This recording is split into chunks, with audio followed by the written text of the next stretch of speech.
오늘은 2013년 마지막 주일로 하나님께 영광을 올려드리는 예배를 드리고 있습니다. 오늘 말씀을 통하여서 특별히 에베소의 말씀을 통하여서 저와 여러분께서 함께 하나님의 은혜를 나누고자 하는 것은 바로 한 해의 우리의 삶을 이끄시고 또 붙드시는 하나님의 은혜와 또 이것이 만세전에 창세전에 작정되었다는 그 계획, 그리고 우리가 이로 말미암아 찬양을 하는 그 찬미의 입술, 이런 것을 우리가 다시금 돌아보기 위함입니다. 제가 한 해의 삶을 생각해 봤을 때 여러 가지 감사가 많았습니다. 우선 제 연약함이 보였고 너무 부족하고 정말 우리가 노트에 막 낙서를 해놓고 다음날 아침에 일어나서 보면 너무나 그게 추하게 보이는 그런 낙서가 있듯이 오늘 한 해의 삶도 그런 아주 막 휘갈렸던 그런 낙서의 삶이 아니었느냐 하는 그런 생각이 듭니다. 그럼에도 불구하고 또 이 시간 예배의 자리까지 이렇게 인도하시고 실족지 않게 하시고 하나님의 은혜로 건강하게 믿음으로 또 살게 하신 그 하나님의 은혜에 대한 그런 또 감사가 있습니다. 그리고 좀 더 깊이 곰곰이 생각해 보니까 가장 감사할 것은 하나님께서 한 해 동안 그래도 부족한 종의 그런 입술을 통하여서 말씀을 증거하게 하시고 또 종이 예배의 그런 자리에 서게 하시고 또 종을 그저 두지 아니하시고 움직이게 하셔서 조금이라도 하나님 나라의 일을 정말 부족하지만은 행하게 하셨다는 것이 감사한 것으로 그렇게 여겨졌습니다. 하나님은 우리의 것을 도무지 취할 것으로 여기실 바 없지만은 그래도 우리의 것을 받으시는 그 하나님을 생각할 때 정말 가장 감사하고 또 이로 말미암아 새해의 소망을 가지게 되었습니다. 새해에도 부족하지만은 그래도 하나님을 위해서 살아야 되겠다. 그리고 새해에도 하나님의 찬미의 도구가 되고 예배의 도구가 되어야 되겠다. 그런 생각을 해보았습니다. 바울의 옥중 서신을 우리가 특별히 에베소서, 빌립보서, 골로새서, 물론 디모데 전서나 후서 이런 것도 다 옥중에서 그런 상황에서 쓰여진 것이지만은 특별히 에베소, 빌립보, 골로새를 우리가 옥중 서신이라고 이렇게 부릅니다. 이 옥중 서신에는 크게 세 가지가 면면이 흐르고 있는데 첫 번째는 하나님의 뜻이요, 두 번째는 은혜요, 그리고 세 번째는 감사의 찬미가 있습니다. 하나님의 뜻은 영원한 작정이요, 은혜는 그 영원한 작정이 역사적으로 구현되고 성취된 그 경륜을 뜻하고, 그리고 감사는 이러한 역사적으로 하나님의 뜻이 이루어짐에 대한 그런 성도의 감동, 감화, 이것이 바로 감사라고 할 것입니다. 만세전에 정하여진 것이 이제 때를 따라 시절을 쫓아 가시를 맺듯이 우리 안에서 이루어지고, 그리고 이로 말미암아 우리가 감사한다는 것, 이것을 특별히 사도 바울이 옥에서 전했다는 것을 생각합니다. 우리의 연말이 옥은 아니지만은 뭔가 우리도 한적하게 고저넉하게 한번 되돌아보는 그런 시간, 어떻게 보면 며칠 남은 이 세모의 시간이 이런 옥중의 어떤 그런 시간도 한번 되어보면 어떨까 하는 생각을 해보았습니다. 옥과 같이 어느 정도 차단되고 또 나갈 수도 없고 어떻게 보면 갇힌 바 되지만은 그 가운데서 오히려 하나님의 뜻과 하나님의 뜻의 성취, 그리고 그로 말미암은 찬미, 그래서 우리가 바울의 여러 서신들, 말씀들 가운데서 가장 하나님의 뜻과 은혜와 찬양이 잘 어우러진 그것이 바로 옥중 서신이에요. 로마서도 아니고 갈라디아서도 아니고 옥중 서신에서 이러한 놀라운 은혜가 있었다는 것입니다. 우리는 태어난 것도 하나님의 뜻이요, 선택받은 것도 하나님의 뜻이요, 살아가는 것도 다 하나님의 뜻입니다. 우리가 하나님의 뜻으로 났기 때문에 하나님의 뜻으로 사는 것이 마땅합니다. 아브라함과 사라가 열심히 하나님 앞에 구하여서 특별한 은혜를 입어서 하나님의 뜻으로 이삭이 낳기 때문에 이삭은 하나님의 뜻으로 삽니다. 특별히 출생에 기도가 있었던 사람은 막 드러나게 사는 것 같지는 않아요. 그러나 온유하고 하나님의 뜻을 순종하는 모습을 볼 수가 있어요. 성경에서 한번 그렇게 생각해 봤어요. 우리가 성경에서 기도하고 하나님이 은혜 가운데 주신 자녀가 바로 대표적으로 누구겠습니까? 이삭과 사무엘이잖아요. 이삭도 보면 벌써 특별한 일을 많이 한 사람은 아니에요. 야곱과 요셉과 같이. 그러나 보면 잔잔히 샘을 파라면 샘을 파고, 그리고 감사의 제사를 드리고, 그리고 끝내는 재물에 그런 칼을 내려받는 그런 자리에서 그런 번제 단위에 누워있는 그런 삶이 바로 이삭의 삶이 아니었습니까? 사무엘도 마찬가지죠. 열심히 기도해서 낳기 때문에, 바로 드려진 자로 낳기 때문에 어릴 때부터, 사무엘은 어렸을 때부터 세마포 에봇을 입고 여호와 앞에 섬겼더라. 사무엘상 2장 18절에 보면 어릴 때부터 세마포 에봇, 그 어린 아이가 에봇을 입었으니 얼마나 인형 같은 모습이었겠어요. 그런 모습에서 여호와를 섬겼더라. 그리고 사무엘이 자라면서는 여호와가 함께 계셔서 그의 말이 하나도 땅에 떨어지지 않게 하시니, 특별히 하나님의 기도로 난 자녀들은 하나님이 함께 하시니 그 말이 하나도 땅에 떨어지지 않게 하시니라고 이렇게 말씀하고 있습니다.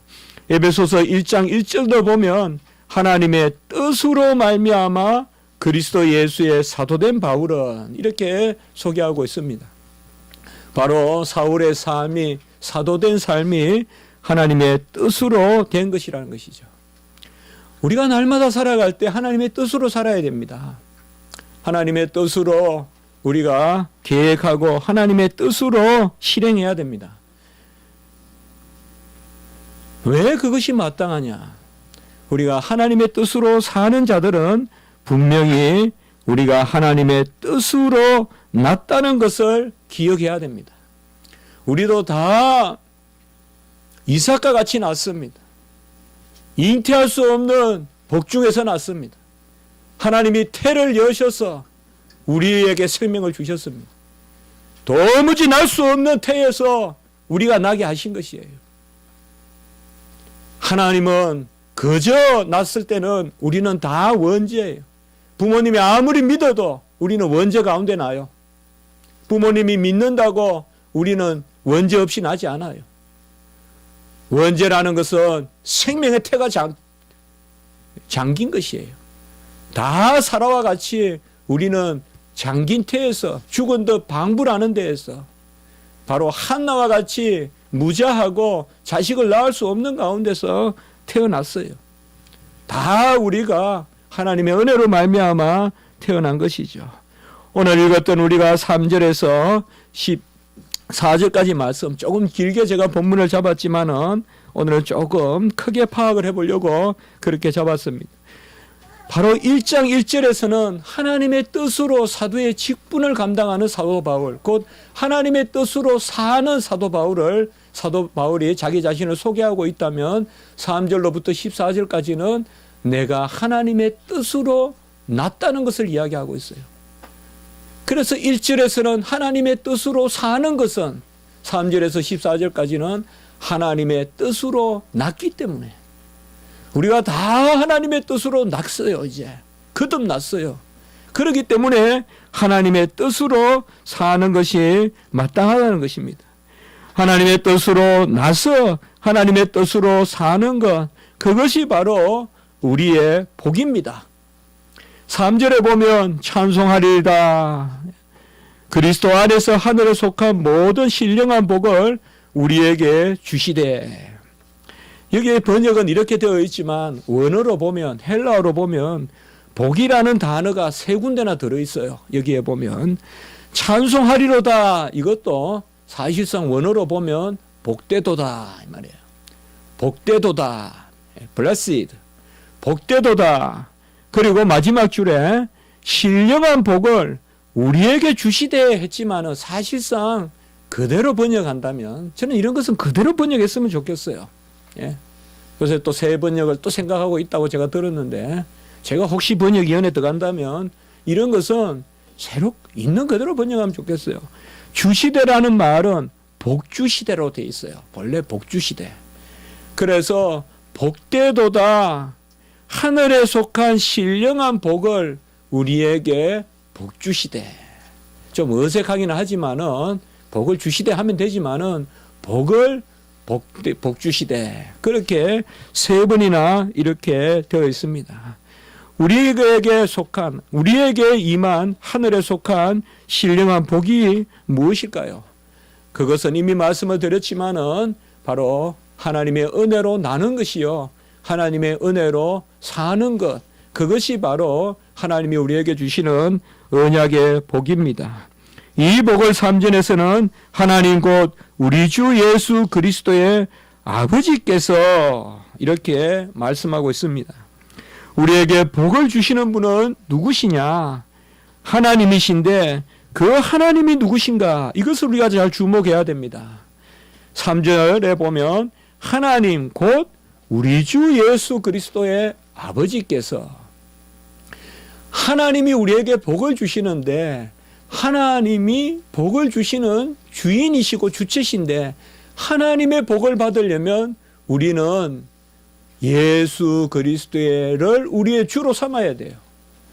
그리고 예수 그리스도를 우리 주로 삼고 그 예수 그리스도의 아버지이신 하나님이 우리에게 자녀로서 복을 주는 거예요. 그래서 하나님 우리에게 주시는 복은 언약의 복이에요. 언약의 복은 자녀됨의 복이에요. 영생이에요. 자녀됨이 영생이에요. 그래서 하나님이 우리에게 자녀로서 복을 주시는데 그래서 자녀로서 낳게 하시고 자녀로서 살게 하시는데 이 하나님의 자녀가 되는 복을 어떻게 누리느냐? 바로 하나님의 아들이신 예수 그리스도 안에서 누린단 말이에요. 그래서 우리는 하나님을 그리스도의 아버지로 믿을 때 그 하나님이 우리에게 그리스도와 함께 자녀됨의 복을 주시는 것입니다. 이것이 놀라운 신약의 구원의 역사요, 신약의 비밀의 경륜입니다. 구약에는 하나님을 아버지로 부르지 못했어요. 구약에는 하나님을 부르기조차 두려워했고 감히 하나님을 아버지라고 부른 엄두 생각도 못했어요.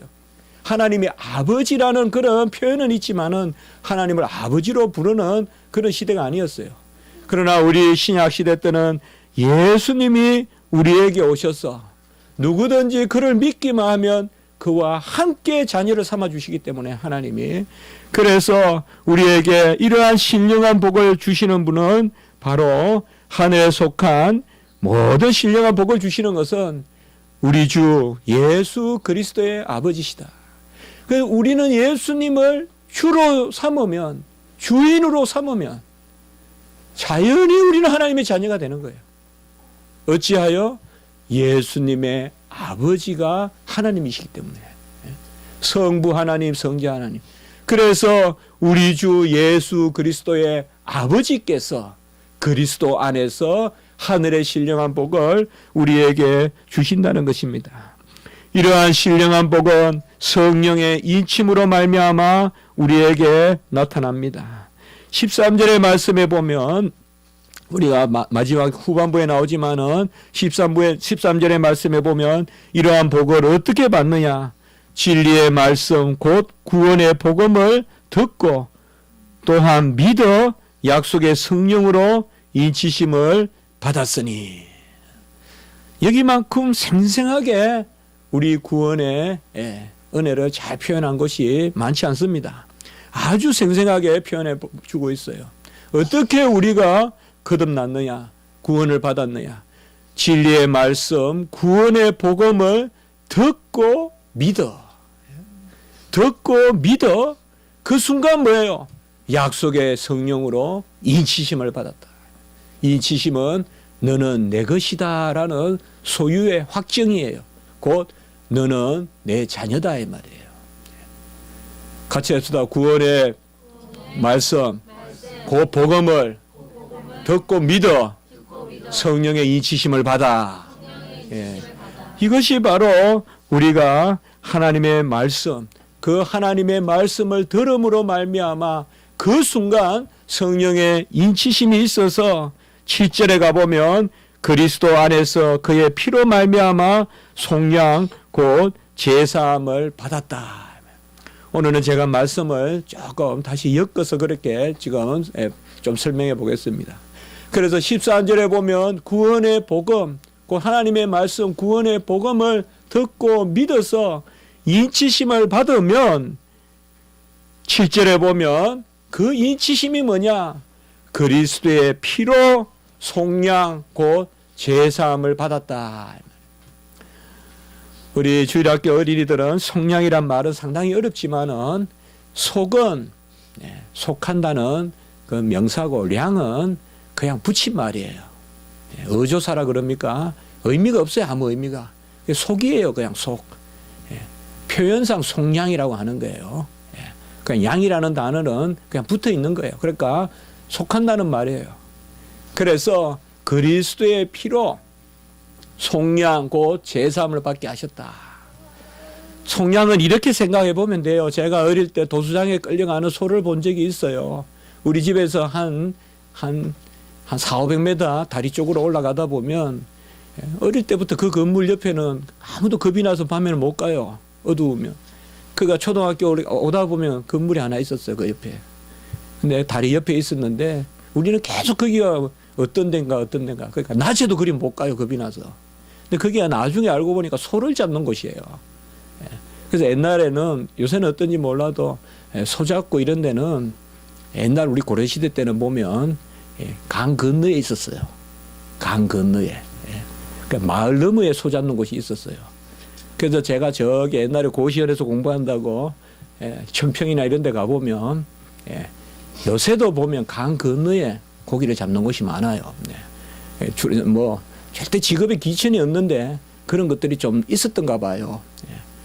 그래서 그 고기를 잡고 하는 사람들은 조금 천하다. 그리고 피 냄새 이런 것 때문에 이제 멀리서 잡도록 이제 어쨌든 그런 건데 그 어릴 때 보면 그 소가 참 불쌍하거든요, 여러분들. 소 눈을 보면 정말 불쌍해요. 근데 그게 그쪽으로 이제 막 엄매 울면서 가는 걸 봤는데 속량이란 것이 바로 그거예요, 여러분들. 그거 풀어주는 거예요. 그 풀어주는 게 속량이에요. 도수장에 끌려가는 소를 풀어줘서 다시 소가 아주 기쁘게 초장 가서 풀을 뜯는 거. 그게 바로 속량이거든요. 그래서 바로 제가 이 단어가 그 생각이 났어요. 그래서 우리가 13절에 성령으로 인침을 받아서 어떻게 인침을 받았느냐? 구원의 복음을 듣고 믿어서 성령으로 인침을 받으면 우리는 그리스도의 피로 말미암아 구속 곧 제사함을 받아서 다시 5절로 갑니다. 어떻게 되느냐? 우리가 자기의 아들들이 되게 하셨으니 이렇게 연결이 될 수 있겠습니다. 에베소서 1장은 아주 중요한 말씀이 너무 중요한 교리가 많이 들어있어서 제가 이렇게 한번 정리해 보는 겁니다. 그래서 속량 제사함을 받은 그 우리의 모습이 바로 뭐냐? 예수 그리스도 말미암아 자기의 아들들이 되게 하셨으니. 여기 아들들이란 말에 우리가 이런 필기구가 있으면 양자라고 적으세요. 로마서 8장 15절에 나오는 양자의 영 할 때 양자와 같은 말이에요. 이게 아들들. 이것도 그냥 양자 삼으셨으니 이렇게 해도 돼요. 자기 아들들이 되게 하셨으니 한데 좀 더 일관적으로 번역하려면. 그러니까 양자 삼으셨다. 제가 몇 번 설교했죠. 양자는 바로 친자로서 상속권이 있는, 그게 양자라고 부른다. 로마서 8장 15절의 양자는 로마서 8장 17절에 자녀이면 또한 그리스도와 함께한 상속자니, 그러니까 자녀이면서 상속자가 양자다. 그렇게 제가 말씀을 드렸죠. 우리가 나누었죠. 바로 그거예요. 그래서 하나님이 우리에게 주시는 신령한 복이 뭐냐? 3절에 하늘에 속한 모든 신령한 복은 13절의 인침과 그리고 7절의 제사함과 속량, 그리고 5절에 자녀 삼으심, 곧 양자됨. 그래서 우리는 하나님의 자녀로서 태어나고 하나님의 자녀로서 살아가는 것, 이것이 바로 우리에게 주시는 하늘에 속한 모든 신령한 복이라는 것입니다. 우리가 하늘에 속한 무슨 신령한 복이라고 하니까 뭐 하늘에 이슬이 내리고, 예? 어떤 뭐 땅에서는 구할 수 없는 하늘에서 뭔가 내리는 것이 있고, 아닙니다. 그건 다 부질없는 것입니다. 우리에게 신령한 복은, 같이 한번 할까요? 신령한 복은 내 자신이다. 내 자신이 신령한 복이에요. 나를 거듭나게 하시고 거듭난 삶을 살게 하시는 것, 이것이 바로 신령한 복입니다. 이 복을 우리가 세 가지로 한번 설명해 볼 수가 있습니다. 첫 번째는 양자 삼으심, 하나님의 자녀가 되게 하시는 것, 이것이 바로 복입니다. 그리고 두 번째는 4절에 보시면 그 앞에서 거룩하고 흠이 없게 하심. 첫 번째 복은 자녀 삼으시는 것이요, 그러니까 태어나게 하시는 것이요, 리버스, 재생, 다시 나게 하시는 것이요. 두 번째는 그 앞에 거룩하고 흠이 없게 하시는 것입니다. 이것은 자녀답게 살게 하시는 것입니다. 살아가게 하시는 것입니다. 거룩하고 흠이 없다는 것은 구별해서 드리는 것입니다. 거룩하다는 것은 구별해서 드리는 것입니다. 그래서 두 번째 복은 흠없고 점없는 거룩한 삶을 사는 것인데, 그것은 하나님 앞에 구별해서 드리는 것입니다. 어떻게 우리가 구별합니까? 그 구별은 말씀으로, 기도로, 그리고 성례 가운데서 우리가 구별이 됩니다. 신명기 8장 3절에 보면 사람이 떡으로만 아니라 하나님의 말씀으로 산다고 했죠. 그래서 하나님의 말씀으로 사는 그 구별이 우리의 복입니다. 그리고 기도는 뭡니까? 기도는 하나님을 움직이게 하는 것입니다. 살아계신 하나님이 움직이게 하는 것이 기도입니다. 그래서 기도 가운데서 하나님이 살아 움직이고 그 하나님이 우리 안에 살아 움직이는 것입니다. 그래서 내가 살아있는 것입니다. 기도는 하나님이 살아 움직이게 하는 것이고 내 안에서 살아 움직이게 하는 것이고, 그래서 내가 살아있는 것입니다. 내가 살아있다는 것은 이제는 내가 사는 것이 아니요, 하나님이 내 안에 살아서 있는 것이 내가 사는 것입니다. 이것이 바로 기도입니다. 에스겔 곡자기에 에스겔 선지자가 기도했을 때 그 생기로 말미암아 군대가 되고 마른 뼈가 힘줄과 가죽과 살이 붙어서 군대가 되는 것, 그것이 바로 기도입니다. 에스겔 37장 14절에 보면 내가 내 영을 너희 속에 두어 너희가 살아나게 하고, 이게 기도입니다, 여러분들. 내가 내 영을 너희 속에 두어, 우리 안에 구하는 영을 두어 내가 너희로 살아나게 하고.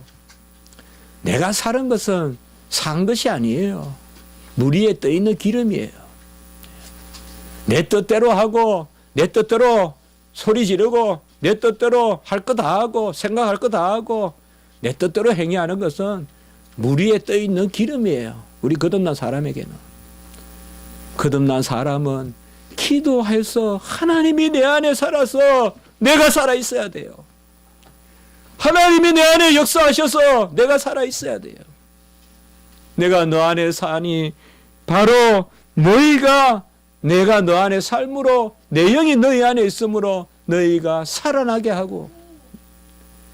세 번째는 바로 살아있다는, 우리가 구별되는 것은 하나님 앞에 신령한 떡과 신령한 음료를 마시는 요한복음 6장 55절에 그러한 성례적 연합이 필요합니다. 우리가 이제 내일 모레 저녁 때 한 해를 마치고 새해를 시작할 때 송구 영신 예배 때 성찬식을 거행할 것입니다. 그래서 우리가 하나님의 자녀로서 양자 삼음이 첫 번째 복이고, 두 번째 복은 하나님의 자녀로서 살아가는 것인데 그것은 첫째로 구별되는 것이고 구별은 말씀으로. 뭐가 복이냐? 떡으로 사는 것이 아니라 말씀으로 사는 것이다. 두 번째는 기도로. 내가 사는 것이 아니라 기도함으로 하나님이 내 안에 살게 하시는 것이다. 세 번째는 바로 하나님과의 연합 가운데 그리스도와의 연합 가운데 사는 것이요. 그리고 또한 드리는 것이다. 이 말이에요. 드리는 것은 예배와 헌신입니다.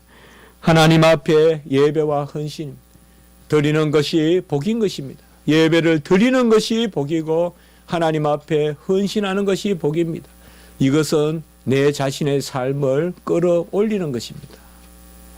무엇이 신령한 복이냐 이 말이에요. 하나님의 말씀으로 복음으로 거듭난 사람이 이제 자기 자신을 말씀과 기도와 성례 가운데 구별하고 그 구별된 내 자신을 끌어올리는 거죠. 그래서 예배로 끌어올리고 그리고 하나님 앞에 헌신으로 끌어올리고 그리고 이 복의 세 번째는 하나님의 은혜의 영광을 찬송하게 하려 함이라.